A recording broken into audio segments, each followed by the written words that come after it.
அஸ்ஸலாமு அலைக்கும். எங்கள் ஊரில் செம்ம மழை. எப்படி இருக்குது பாருங்கள் வானம். காலையில் பெஞ்சு விட்டுருச்சு, திருப்பியும் வந்து ஒரு 4 மணி தான் இருக்கும். வானம் சூப்பராக இருந்துச்சு. அதுக்கு நல்லா பக்கோடா போட்டு சாப்பிட்லாம் அப்படின்னு சொல்லிட்டு நினச்சிட்டு இருந்தேன். என் பொண்ணு ஃப்ரெஞ்ச் ஃப்ரை தான் வேணும் அப்படின்னு சொல்லிட்டா. சரி அவளுக்கு மட்டும் போட்டு கொடுத்தேன். இருந்தாலும் நம்மளுக்கு ஒரு வாய் இருக்கு இல்லையா, நம்மளுக்கு கட்டுப்படுத்த முடியாதுலையா. நான் 2 3 சாப்பிட்டேன். என் பொண்ணு தான் நல்லா ரசித்து சாப்பிட்டா. அதுக்கப்புறம் நான் காஃபி போட்டு குடிச்சாச்சு, நானும் என் பொண்ணும். என் பொண்ணு தான் சூப்பராக இருக்குமா, நல்லா இருக்கு அப்படின்னு சொல்லிட்டு இருந்தா. அதோட டின்னருக்குள்ளே வேலையும் பார்த்தாச்சு. பூரி தான் நான் போட்டிருந்தேன்.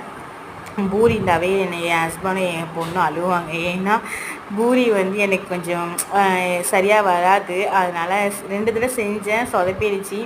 இந்த தடவை கொஞ்சம் நல்லா வந்துச்சு, உப்பி அழகாக வந்துச்சு. அது என் பொண்ணு வீடியோ எடுமா அப்படின்னு சொல்லிட்டு இருந்தா. அதுக்கப்புறம் கொஞ்சோண்டு நேற்று வச்சு போலியான வந்துச்சு, அதை வச்சு நாங்கள் சாப்பிட்டோம். எங்கள் டின்னர் முடிஞ்சிருச்சு. நம்ம பிடிச்சிருந்துச்சுன்னா லைக் பண்ணிட்டு சப்ஸ்கிரைப் பண்ணுங்கள்.